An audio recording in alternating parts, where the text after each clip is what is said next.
20th pick in the 2017 NFL Draft, the Denver Broncos select Garrett Bowles, tackle, Utah. All right, Bucky, great. It certainly was their number one need. We knew that. Yeah, good pick.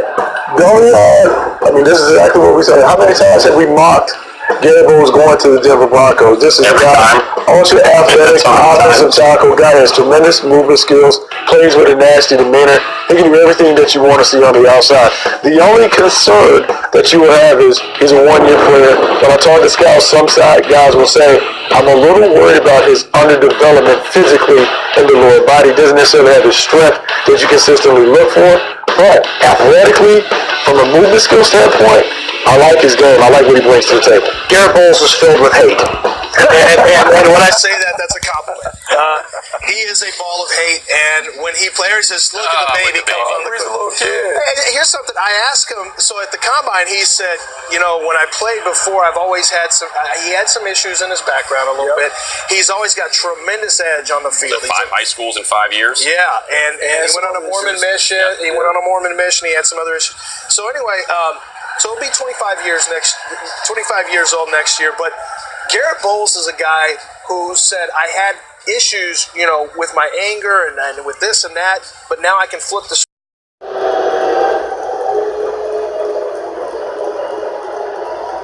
To announce the Denver Broncos selection, please welcome from Syracuse University, 2010 Hall of Fame inductee, running back Floyd Little. Thank you, Roger.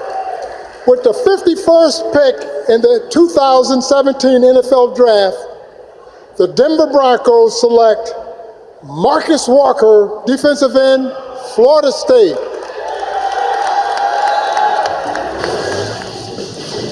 I'm going to get the Broncos a B- on this pick. I like the pick. I like the player. The only reason I can downgrade him a little bit, the size 6'3", 280 pounds, I just wonder where he plays in this defense. I'm trying to figure out what is the fit, because I believe his best asset is when he kicks inside and he's a pass rushing 3 technique. He dominates people on the inside with his combination of hand skills and initial first step quickness. He understands how to rush the passer. I worry about him getting swallowed up a little bit at times on the outside, but in sub packages, being able to put him inside over top of the guard, he could be a dominant third down situational pass rush. It's interesting because I think they have in Derek Wolfe and DeMarcus Walker, they have a couple of guys that kind of fit that same mold. So I'm not as high. I thought he was more of a third-round type, but interesting combination. All right, the Browns with that pick, and the New England Patriots have traded up. So they'll actually have a selection. But before we get to New England situation, let's get to the Denver selection.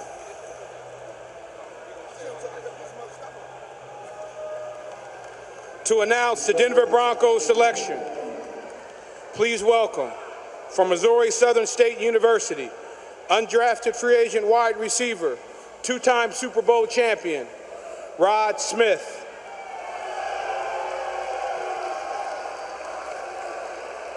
With the 82nd pick in the 2017 NFL Draft, the Denver Broncos select Carlos Henderson, wide receiver from Louisiana Tech.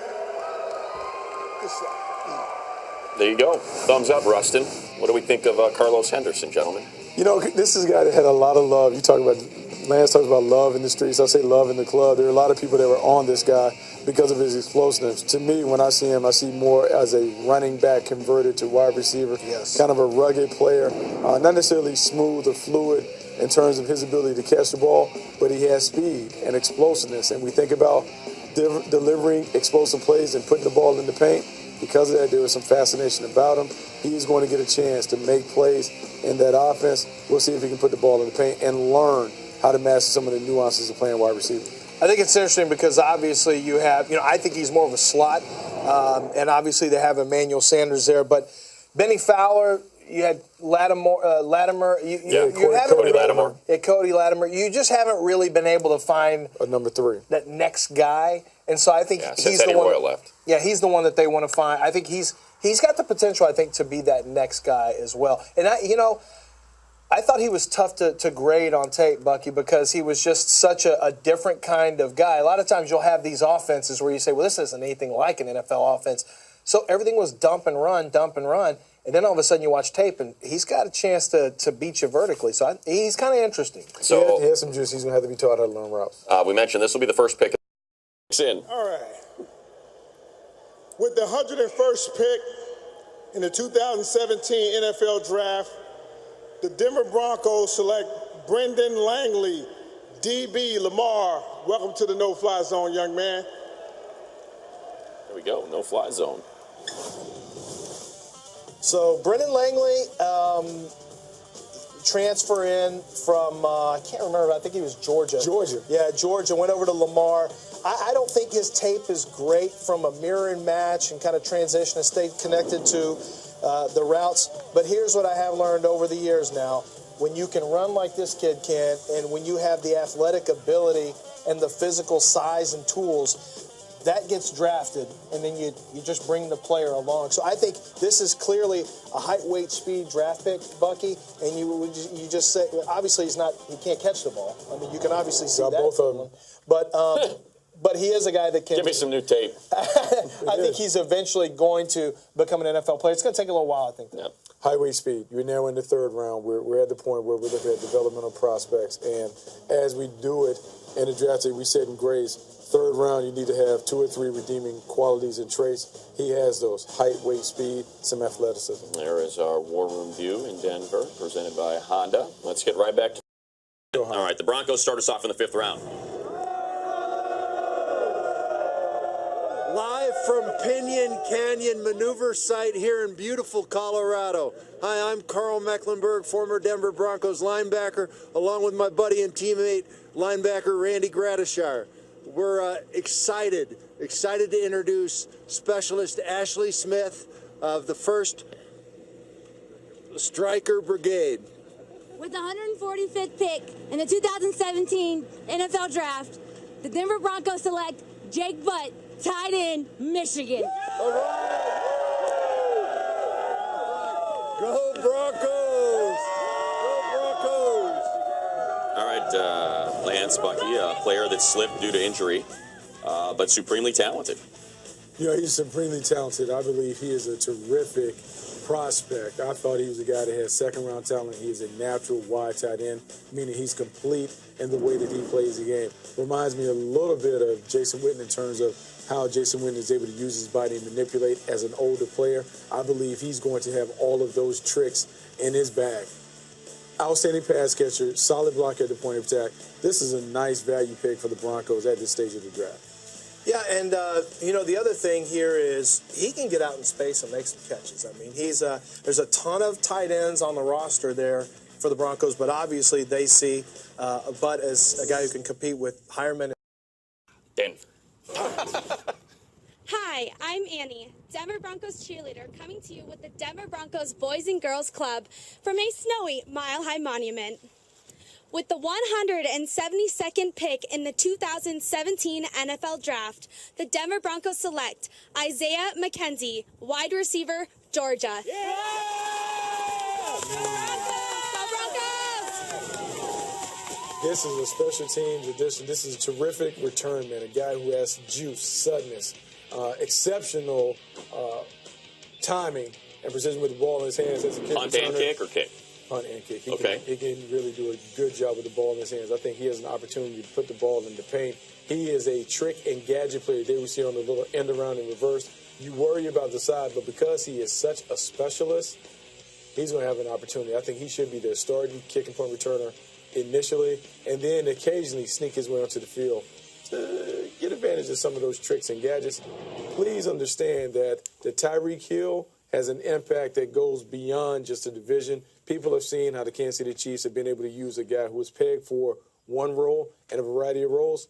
Isaiah McKenzie, I would think, would have an opportunity to do some of that stuff. Correct me if I'm wrong. I think I did 3 or 4 Bronco games last year, and man, it just seemed like I was calling an awful lot of muff punts, and their special teams return game was just a bit of a mess last year. You have to treat it like an offensive play. You really have to be committed to making sure that you get gains in that kicking game. It's an offensive play. That's how you had to view it. So that guy needs to be a special specialist when he's in the back. All right, we have our next to the Broncos selection here, number 203. Live from Mile High Monument in Denver, I'm Denver Broncos cheerleader McKenna, and I'm here with 10-year-old TJ Elliott, a cornerback from the Denver Broncos Boys and Girls Club football team. With the 203rd pick in the 2017 NFL Draft, the Denver Broncos select D'Angelo Henderson, running back, Coastal Carolina.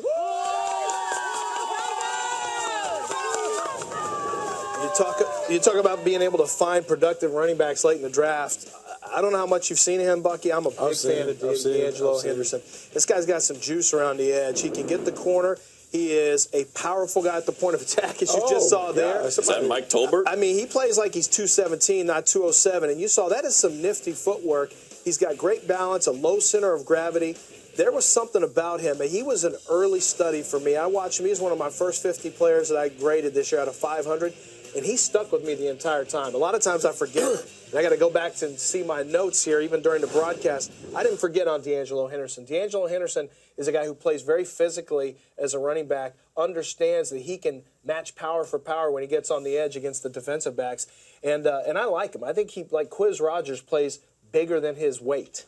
You know, I think the big thing, the theme of the day and what we're seeing, you can go anywhere. You can be discovered in the National Football League. We've seen so many small school guys come off the board in day 3. So the myth that, oh, you have to go play at a big school to be discovered by scouts, that's not necessarily true. If you go to a small school, if you play well, if you have the trace and you dominate, you'll have an opportunity to hear your name called on draft weekend.